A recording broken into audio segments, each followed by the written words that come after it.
ಜೈ Hind. SSCGD 2024 result out ಆಗೈತಿ. ಯಾವ್ಯಾವ selection ಆಗಿದೆ ಎಲ್ಲರಿಗೂ ನನ್ನ ಕಡೆಯಿಂದ ಕಂಗ್ರ್ಯಾಚುಲೇಷನ್ಸ್. ಹೊಸ ವರ್ಷದ 2025 ಹೊಸ ವರ್ಷದಲ್ಲಿ ನಿಮ್ಮ ಜೀವನವನ್ನು ಹೊಸ ಕ್ಷೇತ್ರವನ್ನಾಗಿ ಪ್ರಾರಂಭ ಮಾಡಿ. ಈಗ ಕೆಲವರು ನಂಗೆ ಫೋನ್ ಹಚ್ಚಿದ್ರು ಕಿ ಸರ್ ಅದು ನಂದು BSF ಆಗೈತಿ, ನಂದು CSF ಆಗೈತಿ, ನಂದು CRP ಆಗೈತಿ, ಇದು ಎಲ್ಲಿ ಏನು ಡ್ಯೂಟಿ ಮಾಡ್ತದೆ, ಇದ್ರ ಬಗ್ಗೆ ಏನು ಹೇಳ್ರಿ, ಸ್ವಲ್ಪ ನಂಗೆ ಒಂದು ಗೊತ್ತಿಲ್ಲ ಅಂಥೇಳಿ ಹಿಂಗೆ ಒಂದು 10-15 ಜನ ಫೋನ್ ಹಚ್ಚಿದ್ದಾರೆ ನಂಗೆ ಆ್ಯಂಡ್ ಮೆಸೇಜ್ನೂ ಮಾಡಿದ್ದಾರೆ. ಈಗ ನಂಗೂ ಸ್ವಲ್ಪ ಟೈಮ್ ಸಿಗಲ್ದ ಕಾರಣ ನಾನು ಒಂದು ವಿಡಿಯೋ ಹಿಂಗೆ ಮಾಡ್ತಾ ಇರ್ತೀನಿ. ಈಗ ಯಾವ ಫೋರ್ಸು ಎಲ್ಲಿ ಡಿಪ್ಲೋಯ್ ಅದ, ಏನು ರೂಟೀನ್ ಅದ, ಏನು ಟ್ರೈನಿಂಗ್ ಅದ ಆ್ಯಂಡ್ ಪೇ ಸ್ಕೇಲ್ ಏನದ ಆ್ಯಂಡ್ ಏನೆಲ್ಲ ಫೆಸಿಲಿಟಿ ಅದ, ನಾನು ಇದ್ರ ಬಗ್ಗೆ ಹೇಳ್ತೀನಿ.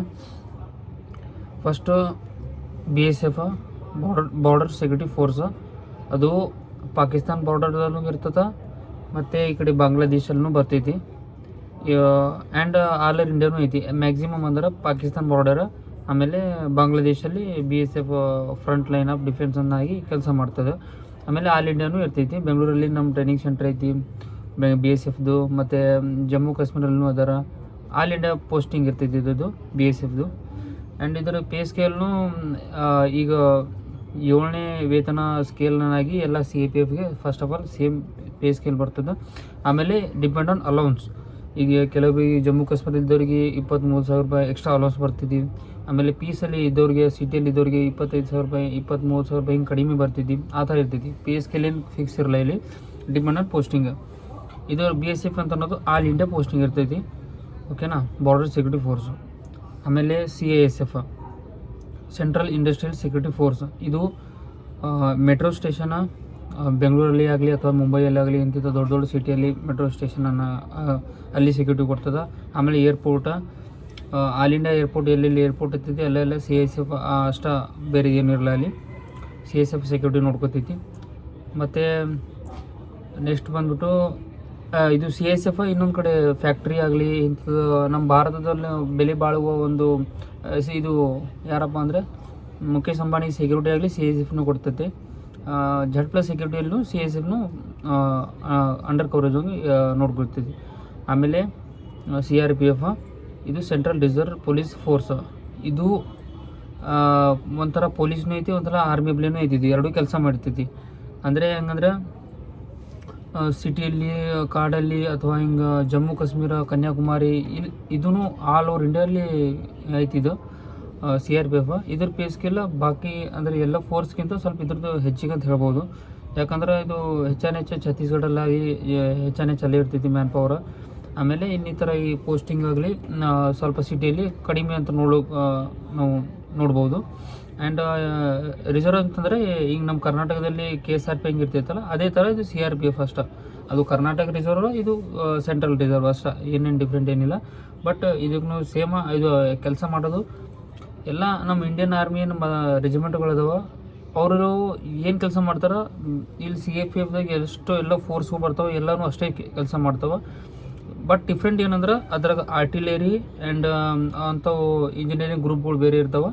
ಇದರಲ್ಲಿ ಲಿಟಲ್ ಅಂದರೆ ಸ್ವಲ್ಪ ಅಂದರೆ ಹ್ಯಾಂಡಲ್ಲಿ ನಾವು ಕ್ಯಾರಿ ಮಾಡೋಂಥವು ವೆಪನ್ಸ್ಗಳು ನಾವು ಕ್ಯಾರಿ ಮಾಡ್ತೀವಿ CAPF.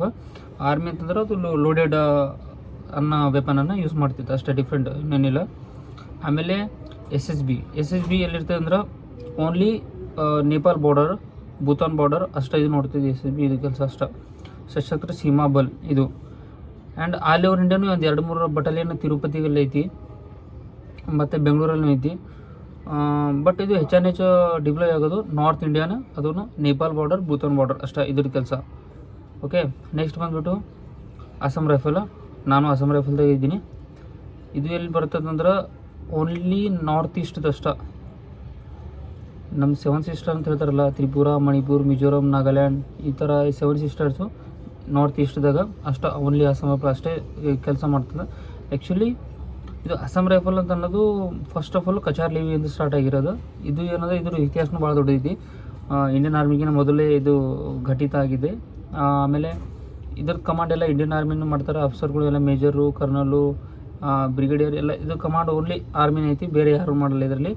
ಆ್ಯಂಡ್ ಇದು ರ್ಯಾಂಕ್ನು ಸೇಮ್ ಇಂಡಿಯನ್ ಆರ್ಮಿ ಥರನೇ ಐತಿ. ಬಟ್ ನಾವು ಏನು ಹೇಳೋಕ್ಕಂದ್ರೆ ಟೋಟಲ್ ಇದು ಆರ್ಮಿ ಐತಿ, ಬಟ್ ಒಂದು ಹೆಸರಷ್ಟೇ ಒಂದು ಅಸ್ಸಾಂ ರೈಫಲ್ ಅಂತ ಕೊಟ್ಟಿದ್ದಾರೆ. ಅದಕ್ಕೆ ಇದು ಒಂದು ರೆಜಿಮೆಂಟ್ ಅಂತ ತಿಳ್ಕೊಬೋದು. ಅಸ್ಸಾಂ ರೈಫಲ್ಗೆ ಒಂದು ರೆಜಿಮೆಂಟ್ ಅಂತ ಹೇಳ್ಬೋದು.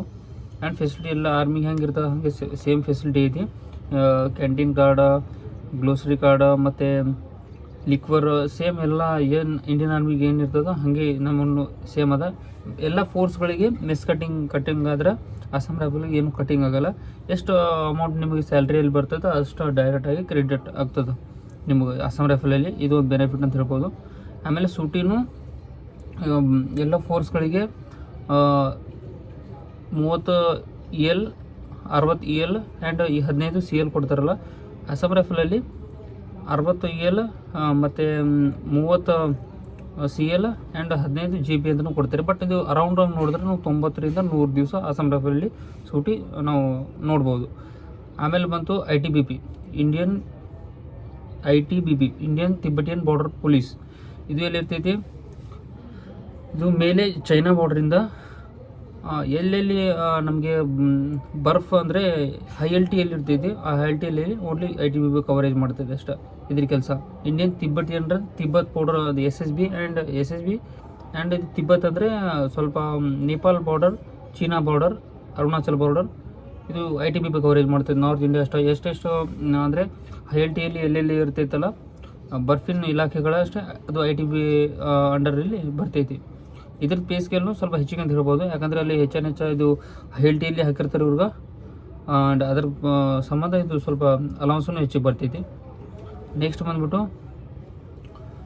ಯಾವುದು ಉಳಿದು ನೆಕ್ಸ್ಟ್ CRP, BSF, ITBP ಎಲ್ಲ ಮುಗಿದು ಅನ್ಕೋತೀನಿ. ಓಕೆ, ಎಲ್ಲರಿಗೆ ಯಾರ್ಯಾರು ಸೆಲೆಕ್ಷನ್ ಆಗೈತಿ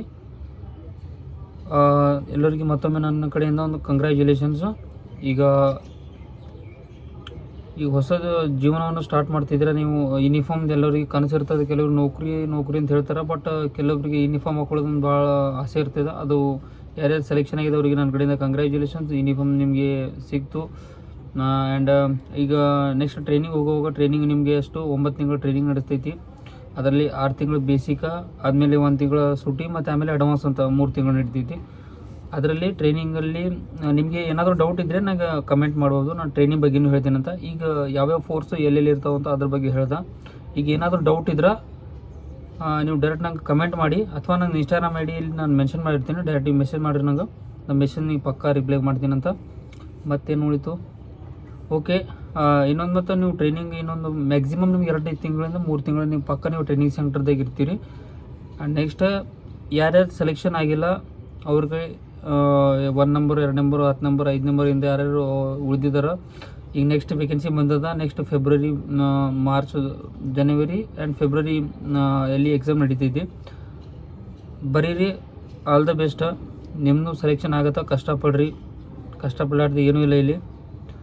ಓಕೆ, ಏನಾದರೂ ಡೌಟ್ ಇದ್ದರೆ ನಂಗೆ ಮೆಸೇಜ್ ಮಾಡಿರಿ. ಓಕೆನಾ? ಜೈ ಹಿಂದ್.